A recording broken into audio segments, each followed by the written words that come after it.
Hey, Carm here. Remarkable Results Radio. Honored to have my friend Bob Cooper, founder president of Elite Worldwide. God, Bob, you found that in 1990. Oh yeah, actually the business started in 1990. I'm thrilled to say, yeah, it's now 32 years old. What an 30. amazing company. Yeah, what an amazing journey. Where'd that time go? Yeah, you know what? Into a really good place is where it went. I could tell you that. I'm so thrilled. But thank you for mentioning that. I love your positivity. Mhm. Barney is also with us, the VP of Operations at Elite Worldwide and president of Barney Brothers Off Road and Repair Grand Junction, CO, Colorado. Hey, Darrin. Hey, Carm, how are you? Good, man. Hey, Good. we It's an were honor to be here. So thank Yeah, you. well, thank you. We were in the green room just waiting to turn on the record button, and presto, there's your son Adam. Nice to have met him. Yeah, thank you. Yeah, he's a 5-year-old little bundle of energy and mischievousness, but he's a great kid. Yeah, 5 years going on 10. It looked like to me. Yep. Yeah. Well, great. Hey, this is a part three. No, I'm sorry. Hello. Let me restate that. This is a part two of a three-part series with Bob and a few of his coaches. Uh, I fell in love with a panel that Bob did at the Elite Invitational in June of 2022, early June. And Bob and I says, hey, why don't we kind of package this thing up, get some audio bites, some video bites, and let's talk about it because I think the entire industry can benefit from this. So, Bob, the impotence of putting this together, why did you do this? Yeah, well, thank you, Carmen. Thanks for giving us the opportunity of being here. And the reason that we put this together is we've done this in the past, by the way. This is not our first go around when it comes to customer panels. Over the years, we've probably done 5 or so. The last one was in 2020 with the good people at Mitchell One. They were also actually the sponsor of our invitational, I'm thrilled to say. And one of the things that we've learned over the years is no matter how well your customers love you, no matter how many years that they come to you in your business, the reality of it is there are some things they're just not going to tell you about your business, about the people that work with you. They're just not, because they like the status quo. They don't want to ruffle feathers. They don't want to say anything that's going to be taken the wrong way or put out of context. So one of the things I've learned over the years, if I could get a group of those ideal customers and gather them together and get inside of their minds and learn what makes them tick, we can learn a lot of really incredible things about the auto repair business and how we can better serve our customers and grow a more successful business. So actually, Carm, that was the origin. That's why we do the customer panels, and that's why the industry loves them so much. So much. What I was fascinated about was when you ask someone an open question and you sit there and say, how much do they really know about our industry based on the things that they say? And what's an outsider's perspective? And today we're going to cover pricing and competitiveness and recovery from a mistake. And Bob, I thought the questions that you asked the panel were so spot on for your audience, and I'm glad you're sharing a few of those with us today. So here's the deal, everyone. We're going to play a video. If you can watch this on our YouTube channel, that would be great. And if not, we of course have the audio clip. You can hear the audio. Why don't you set up the first one on pricing and competitiveness for us, Bob? I'd be more than happy to do that. And it's worth a mention to all of you guys and gals that are listening to this or watching this video is in choosing the panel, we wanted to get the guys and gals that we felt would be absolutely perfect for a shop like yours. So half of the panel are actually people that are independent customers. They go there to the shops that they go to. They love them like a rainbow.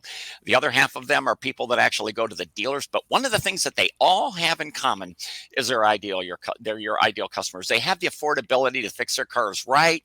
They're very agreeable people. They're educated when it comes to service. They understand that anything that you get that has quality is going to come with a price along with it. I mean, the guys and gals that you would love to see in your shop. So you're going to find when you're listening to these panels, some of them own Euro cars, some of them own domestic cars, but the reality is these are all the ideal people for your shop. So hopefully that gives a little bit of an insight, Carm, as to who they're going to be hearing on this panel. Okay, great. Great outline of who was there. I totally agree with you. Now let's do the first video. The topic of this is pricing and competitiveness. How do these guys, even nurses here from a great state of Texas, 3 stores, great business, how does he determine the prices of his repairs? Do you have any idea? Yana, what about you? Do you have any idea how he determines the price of a repair to put a starter on or do an oil service? Any idea at all? I'm not sure if maybe they have like a centralized system, or maybe they're just pricing it based on maybe other businesses. That's what I would assume, maybe based on other businesses. Okay, how about you? I'm guessing they use good old-fashioned economics and market conditions and what the market will bear and competitors and looking at cost of goods and recurring costs and all that good stuff that goes into running a successful business. Okay. I think of Salesforce. I'm sorry? Salesforce. So our big tech company that kind of determines that based on, but I don't know if your industry has that, but I feel like that's what a lot of industries So you use. think they might use Salesforce? Possibly. Yeah. And how about you? Same as all that they've said, price comparison to other places, maybe even going to the dealership and pretending like they're a customer and finding out. Okay. I don't know. Yeah, here's That's- another question that I probably asked some of you when we did the interviews. So when you take your car in to the shop that you love, you've been going to them for a lifetime, they quote you let's say they quote you $4,000 to replace the transmission in your car. And it doesn't matter why or how, you discover you could get that same repair done at another very well-ran competitive shop that has great reviews, you know, everything. You've heard great things about them.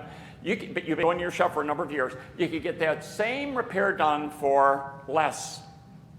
That $4,000 job. Now, if the other shop down the street tells you that they could do it for $39.95, you're certainly not going to go there. If they tell you they'll do it for $3,900, you might not go there. How low would that, and just any number that you guys feel comfortable with, any number, doesn't matter to me.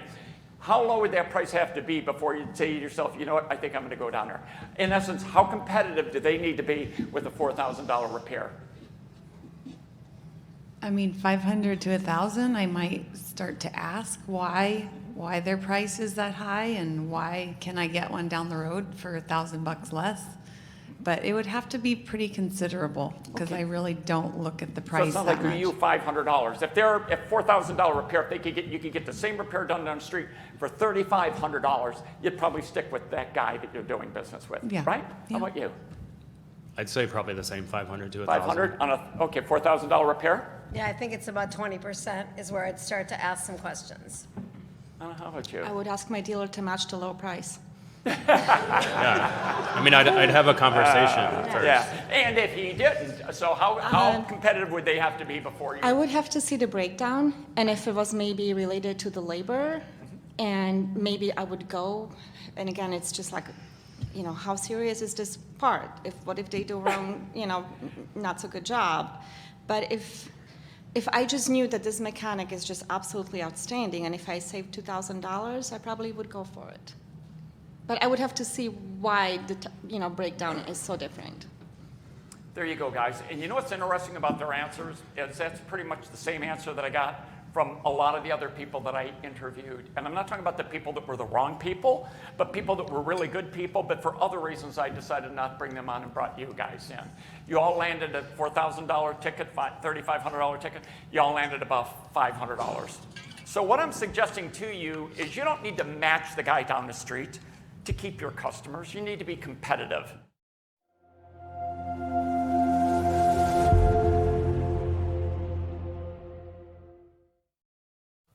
Wow. We need to unpack this because there was a lot there. What do you think, Darrin? Well, I mean, the thing that I really like, and there's a bunch of stuff here, but on that first part, I thought was really fascinating is how she talked about calling, around and doing price shopping. And I never will forget when we first hired a coach for our business, he encouraged us. He knew that our prices were really low. In fact, we were lower than everybody else around. But my brother and I didn't know any different. And so we had priced everything very, very low because we thought we had to be. And so he actually encouraged us. He says, you need to call around and you need to do price comparisons to the good shops, not the low end shops, but he said the really good ones, the ones that in your community that everybody talks about. So we did. My brother and I called from our cell phones and we made these great lists and we priced out ball joint jobs and different things for all these different shops. And come to find out, we were so low in our pricing that we were pricing ourselves to go out of business, and that was a huge takeaway for us, was learning that it was like, oh my goodness, that is important for you to make sure that you're charging appropriately, so I love the fact that they talked about that because they had no idea, just like we didn't. And I really identified with that when I heard all of them say that. It's like, yeah. Anyway, sorry. Long-winded comment there, but yeah, great takeaway, huh, Carm? A huge, I took so many notes while I was watching this, and I wrote down 20%. I wrote down 500 on $4,000, and it's like if I'm a shop and I'm looking at this and I'm hearing this, and I'm sensing and I'm feeling how I am or I am not competitive, and why did I get this? Why did I lose that? There's multiple reasons for all of this stuff. There's not just one reason, right, Darrin? Wasn't that so fascinating? I mean, that part of it, oh my goodness. Do you hear that? And it's like, are you kidding me? I mean, she said 500 to 1,000. They actually said, most of them said, 800 to 1,000 on a $4,000 ticket. That's huge. It's 20%. And here I'm worried about, I'm afraid that I'm comparative on this transmission we're selling. And it's like, wait a minute, they're willing to pay that much more to my good clientele? Oh my goodness. And then you think about the sophistication of the consumer when the one lady said, I'm going to get a breakdown. Is it labor? Is it parts? Yeah. I mean, wow. Are you kidding me? That was eye-opening to me. It was really eye-opening. But even she was still like, I would ask for a better deal, but if I understand it, that's fine. I'm fine with it. Yeah. Yeah. So it's pretty cool. Yeah, it is. And Bob, what's interesting is that you brought up a $4,000 ticket. I mean, there's a lot of room to talk about something like that versus, say, for example, a brake job. But, so many of the common jobs that we do out there, people want a better price anyway. So I thought you picked some great people that had a sophisticated look. But what I also wrote down was Salesforce and how the guy determined that the prices were gotten from an app and again, I think I know what Salesforce is, but how Salesforce could come inside of how the prices were determined. Yeah, interesting, isn't it? Wasn't it interesting how they all had different thoughts as to where these prices actually come from?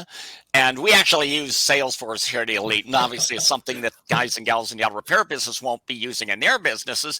But the reality of it is none of them had a clue. And what we were looking for there is, were they going to say something to the extent of, well, you're going to call your parts supplier, you're going to find out how much those parts cost, you're going to use that as a matrix, you're going to call the guy down the street, you're going to see what he does. So they really don't understand where the pricing is actually embedded. The chemistry, the makeup of the price, they really don't understand that. And I think the other thing that we need to bear in mind here, guys, is that in all cases here at Elite, one of the things that we'll never encourage you to do is be the cheapest. Obviously, we're not going to encourage you to do that.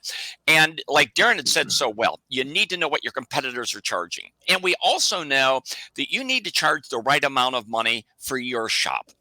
You need to know what your expenses are. You need to know what your costs of operations are. You need to be aware of how much money you need to make out of your business. And of course, that's going to lead to your pricing. But you know what? When the sun goes down at the end of the day, when you think that you got an idea of what your pricing is, darn it, you still have to be competitive. I mean, this is the world that we live in, because if you're not competitive, no matter how good you think you are, and when we're talking about competitive, we're talking about with shops of like quality service to you. People that have rock star businesses with rock star employees that have great warranties, great reputations, great reviews. That's the kind of people that we're talking about. So you have to be competitive with them. The question is, how competitive do you need to be? And gentlemen, I think what we've learned here, and we've heard this in the past from other customer panels, when you're talking about $4,000 or so, if you're within 20%, if you're within $800, you're doing very good. Don't even worry about it. I thought that was the greatest takeaway. That was awesome. And they all agreed. It wasn't like one of them said, oh, no, I would no, $200. It was like they all were in agreement on that. That was cool. Yeah. It was really insightful. And you know what else was cool, Darrin, is when we picked up with, if you guys remember with the Mitchell panel that we did in 2020, one of the takeaways that we had there is no matter how long your customers have been coming to you, no matter how loyal you feel that they are to you, you know what? The majority of them are still going to be price sensitive. They're still going to hold you accountable to price. They are going to price shop you.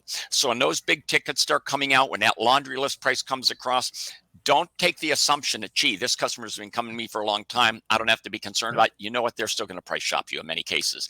So bear that in mind, guys and gals. If you take this 20% ratio and put it in the back of your mind, you're probably going to be in a really good place. Yeah, I always go back to the value proposition and the know, like, and trust thing. I heard a little bit of that there. Okay, I did. Yes. And and the other thing, one of my other takeaways, Bob, was, well, just go shop the dealership and see what they're charging. And I found that to be fascinating, that we're not smart enough on our own to figure this out. So we're gonna have to use the dealership as the litmus paper or the barometer to our industry. And yet, you know, we do 70+% of out of warranty work as an independent. So and again, I don't know what kind of cars they were driving, Bob, but that would have maybe lent them to have a dealership mentality. But it exists all day long. They're trying to reel them in. Yeah, a couple actually, to Carm, to your point, is a couple of these people actually were dealership customers. They drove Euro cars, but the other ones actually were the mom and pop soccer mom people, and they drive the everyday back and forth kind of automobile. They go to the independents, and they're still willing to pay that extra money to do business with people that they trust. People where they feel, you know what, this is comfortable. They're smart enough to know if they go somewhere else. That mystique, that promise of a great price might not turn out to be what they were hoping it to be. Number one. Number two, they're also smart enough to know if it doesn't turn out to be what they would like it to be, how do you come home? That's $1 million question. How do you come home? If you take your car to another shop after you've been going to the shop for 5 years or whatever it is, and they do brakes on it or whatever, and you're not happy, how in the world do you go back to that shop with your tail between your legs? What do you tell them? You know what? Hey, look, I couldn't help but notice you got brakes on your car. What's up? I mean, this is the way it's going to unfold, right?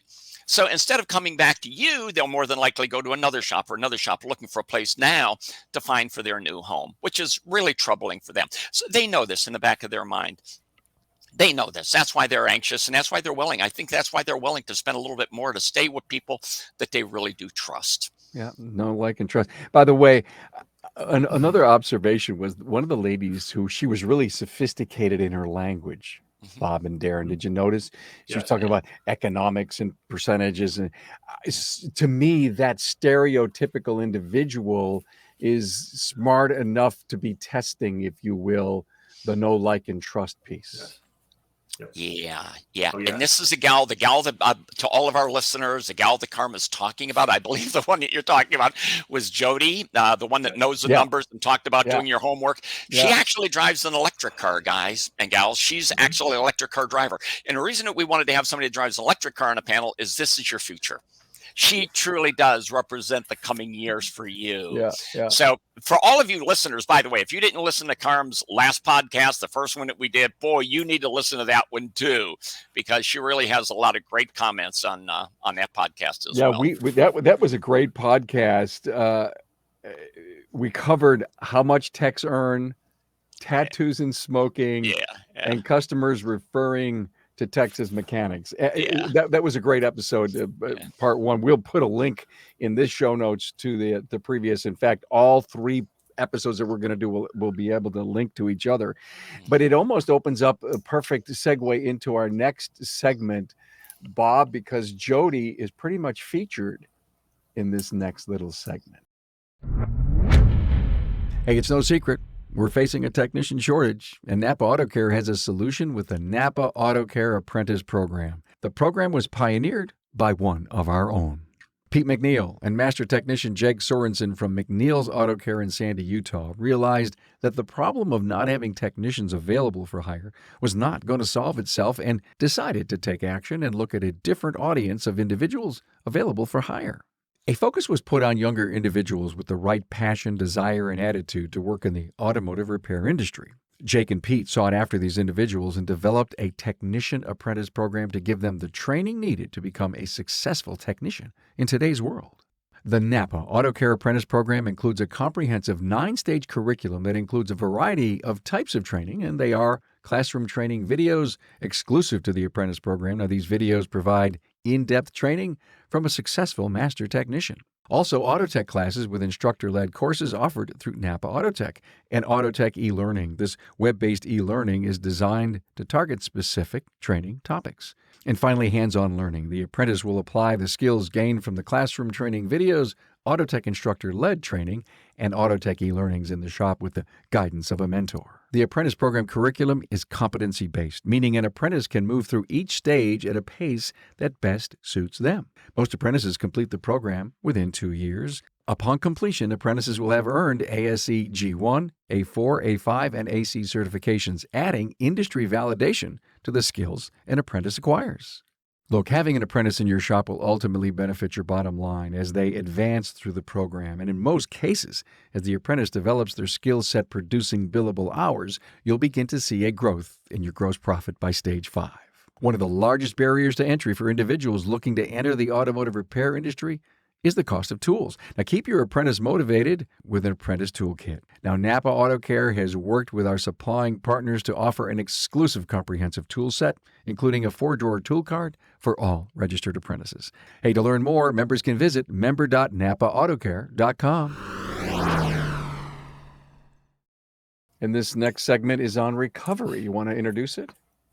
Yeah, this is actually the gal that drives an electric car. And the question that I had for the audience was, can you tell us a story about something that went wrong and how you feel the company that you were doing business with did a really good job of recovering and saving you as a customer? And she sort of stole the limelight. She had a really great story. She would put up her hand. Everybody loved what she had to say. And I think all the audience is going to enjoy hearing this as well, Carm. All right, we'll play it right now. About when a shop maybe or dealership dropped the ball and did a really great recovery with you. Is there any story that might stick in your mind that's... Oh, I have one for sure. So Okay, Jody. I have a Kia Soul EV, and there are not very many of them on the road or in the country. They're not making them anymore, and I was having battery issues, and I was having some other issues of the car. Whatever, who knows? The car would go into park, but it would move. So they had my car for a very, very long time. I had another vehicle to drive. I was irritated by the way that the car that I was driving was a gas-powered car, so I was having to pay for the gas during this time that they had my car, and we're talking a few months. Kia actually came down from Irvine, and they brought one of their engineers, and when they did that, they invited me to come on over and meet with him. It was all very convenient. I didn't have to go very far, but Kia wrote me a check to cover the gas that I had to pay during the time that they had my car. That was amazing to me because it was something that I mentioned in passing as an irritation, but they went out of their way to do that. And for me, I'll never ever forget that. And I told the story a lot. And that's the thing, is that if, statistically, if somebody wrongs you in a customer service experience, you'll repeat that probably 10 times in, 2 days. But if somebody does something right in a customer service experience, you'll probably only repeat it a couple times in, a month. So really fixing, I always have heard the adage that when something goes wrong in a customer service environment, fix the problem so well that people can't wait for it to happen again. Mm-hmm.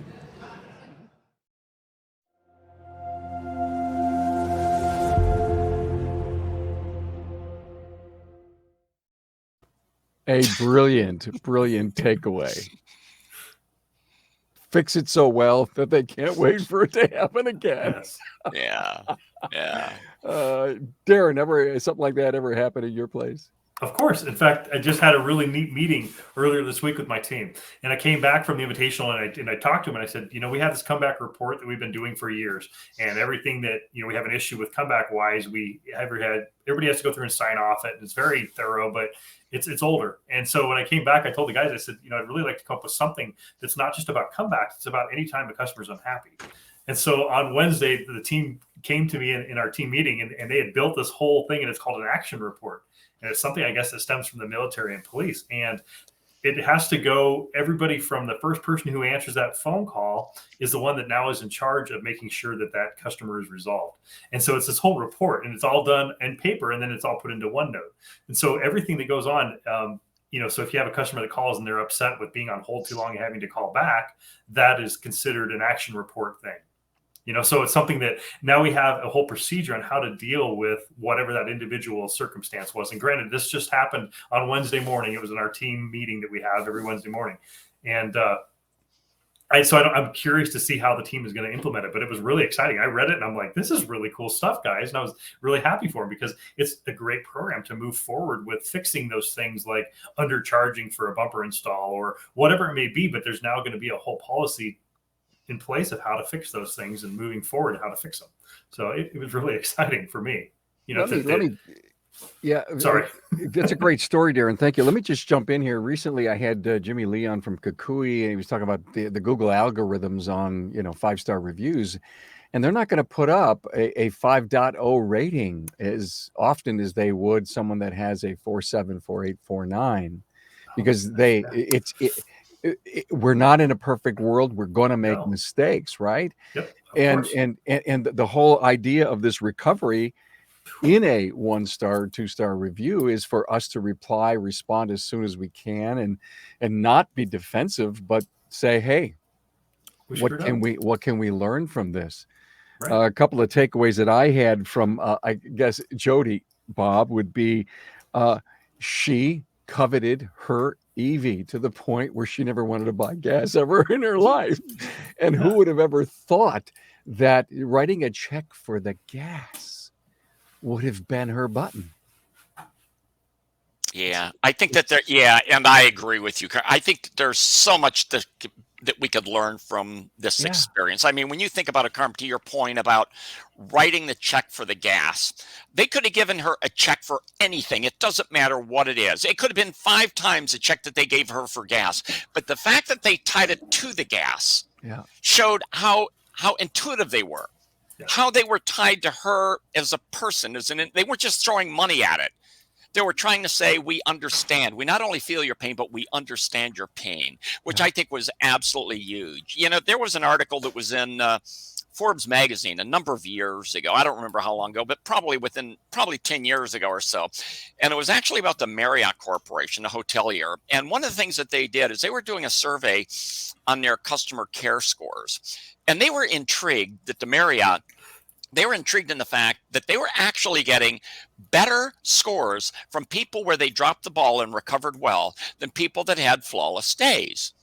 And what Marriott then discovered from that survey of theirs is that when people go to a Marriott, they expect to have a flawless stay. They expect that. So if you go to a Marriott and if everything goes well, you're not impressed. That was your expectation. In the same note, if there's a mistake made, you don't expect the hotel company to recover well. If they do, you're wowed. So what Marriott did at that point is they shifted a lot of their budget from customer care, from the customer experience to recovery. And that's what today at Elite we encourage all of our clients to do. Bear in mind, we're never going to suggest that customer care isn't important. It's critically important to your success, but you got to understand the importance of recovery as well. Like Darrin was talking about, having that plan in place, because these things inevitably are going to happen. Things are going to go wrong. This is why you have to have a written strategy, a written plan in place. It needs to be a part of your employee meetings. And you need to talk about the wins. You need to talk about not only how you apply this, but when the mistakes do happen, the outcome of that and how it worked out really well for the client as well as for the company. This is huge. Huge. You think about, I agree 100% with what Bob just said. That tells me that service advisor, that person that interacted with her was really good. He heard her complain about that dollar and having to pay for the gas. It wasn't the dollar amount. It was the fact that somebody actually really listened. That's why it's so important that we have the best people we can, our service advisors and the people that actually have contact with the public, that they're really good with people.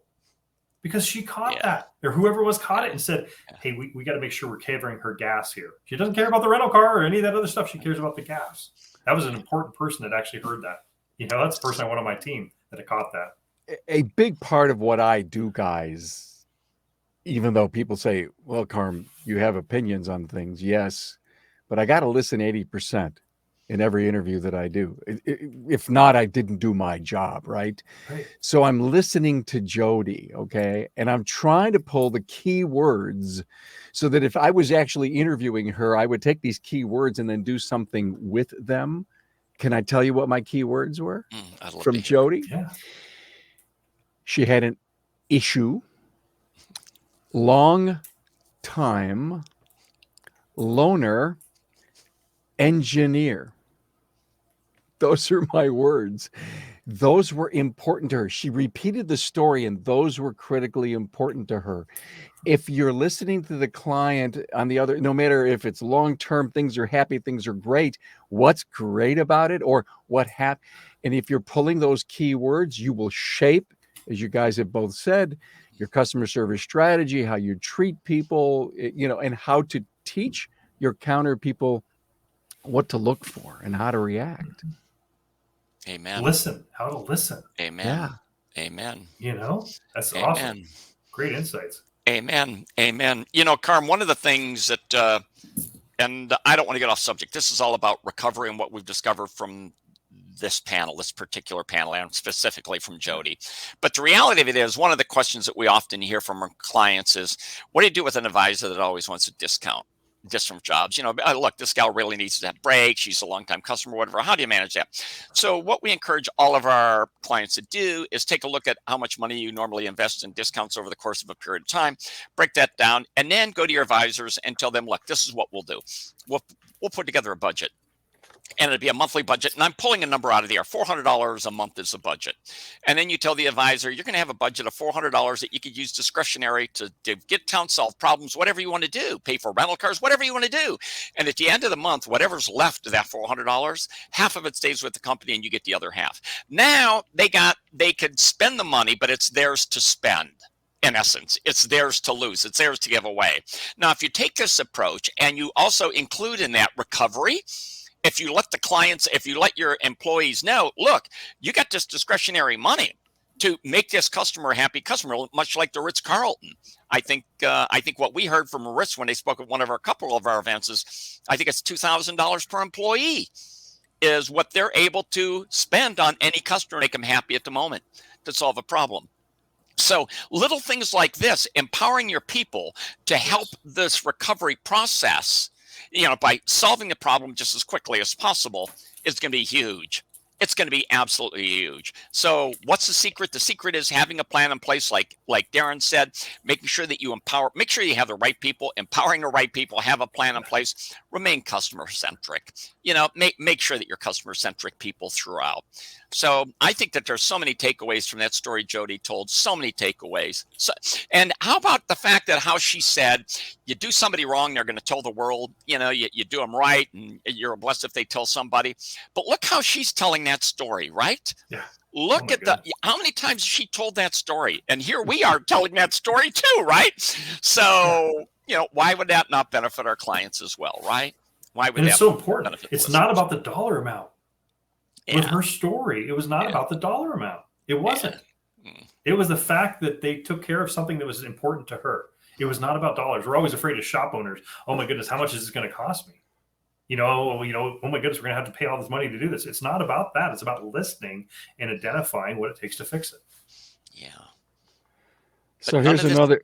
Go ahead. Go ahead, Let me just jump in. I wrote this down as I was just trying to feel your energy and all the things that are going on with this great example. And I wrote down that in my shop, at my counter, and our philosophy is problems don't exist here. Think that through.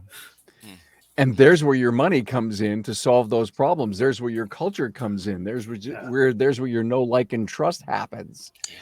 Problems don't exist here. Yeah. Solutions do. Yeah. Yes, they do. Yeah. Yeah. Thank It you, has to Bob. be. Thanks for Yeah. finishing Yeah. that. Yeah. Solutions do. I love that. Yeah. Yeah. You know, and I think to your point, to Darren's point, the reality of it is, just to all of the listeners, guys and gals, look, this is not going to happen by chance. This is something that you have to work on. To all of the listeners, all the viewers, you're going to have to do like Darrin is talking about. You're going to have to sit down. You're going to have to put together a plan. Get your team involved and say, okay, what's this plan going to look like? How are we going to detect these customer issues? Much like when you're doing customer care calls. Yeah, one of the questions that we often hear is, what are the questions you need to ask when you're doing customer care calls? There's only one I feel that you need to ask when you're, hey, Darrin, Bob Cooper calling from Elite Auto Repair. Do you have just a moment? I know that you had your car in here the other day, and I just wanted to follow up with you. How did we do, my friend? That's all you need to ask. Let him tell you what's important. It's no different with recovery. It's absolutely no different. You have to have this plan in place. You know, what are going to be the signals that there's something that's not right? Who is going to be responsible for those signals, for managing those signals? What are you going to do under different circumstances? How is the follow through? What are you going to do for follow up with the customer after it occurs? And what are you going to do to prevent something like that from happening in the future? If you have that plan in place, and if you revisit it on a regular basis at your team meetings, I think you could do wonders with it. I really do. Yeah. I really do. Spot on, Bob. Thank you for this. I know we're going to have a part 3. And we're gonna have, I don't know how many videos are going to be there, but I know you have something to give our audience.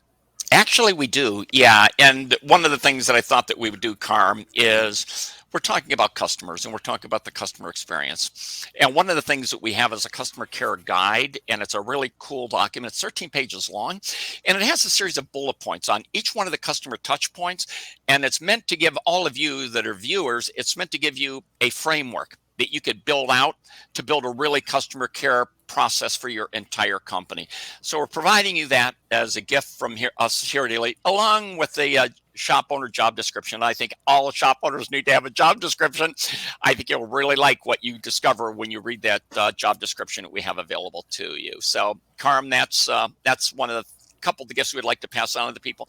Easy to download, and then they can take advantage of those. EliteWorldwide.com/ARN. ARN means the Aftermarket Radio Network for everyone. We have a QR code up if you're watching the video, and if not, and you're listening to audio, you also can get it into the show notes. We'll have a link to that. So wonderful. Thank you. Chris Monroe is going to be with us in part 3, I hear. How cool is that? Can't wait for it.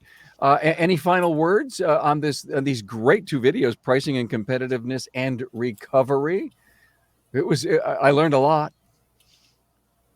Darrin, how about you? Well, I mean, I think that one thing I really wanted to stress there, I know we lightly touched on it, but it's so important you have the right people. You have to have the right people. If you've got a grouchy person answering that phone and you have a customer that's upset and they get that grouchiness, you have those 2 things hitting together, it's really not going to end well for anybody. So I would really encourage you to look at your staff. I had the opportunity to call one of my clients, my coaching clients, the other day, and the person that answered the phone was not very pleasant. And I didn't feel the warm fuzzies inside that I would hope that, a customer would feel when they call.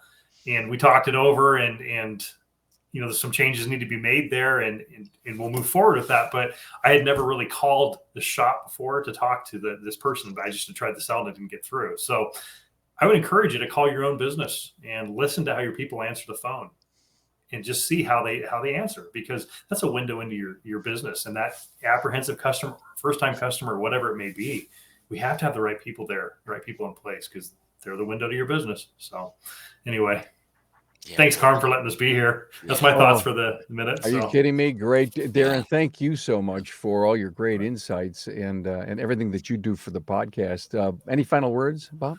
Yeah, I would like, Darrin and I agree with Carm. Great message from you. To all of your listeners and viewers, I would encourage you to watch this video a couple times. I really would. Really make sure that you understand what you're discovering. And don't forget, information is one thing, knowledge is one thing, but knowledge isn't going to get you from here to there. What's going to get you from here to there is follow through, taking the action that you need to take. So watch this a couple times and then take those notes that you need to take and then ask yourself, okay, what are the steps that I'm going to take to really benefit from this and help improve my business and help improve the customer experience as well. The other thing I would encourage you to do is, like Carm said earlier, make sure that you join us for the next session. Chris Monroe, an amazing shop owner in the great state of North Carolina, Shelby, North Carolina. And we're going to look at marketing. I think your mind's going to explode when you're going to learn, when you hear from Chris, from the panel, I should say, and from Chris, is what you need to do differently with your website. You're going to hear about PPC as well, which I think is really amazing. And it's just going to be an amazing experience there as well. So, Carm, thank you again for allowing us the opportunity of being here. Can't wait, Bob. Thanks, Darrin. Bob, Yes. have a super day, guys. Thanks, You Carm. too. Thanks, Carm.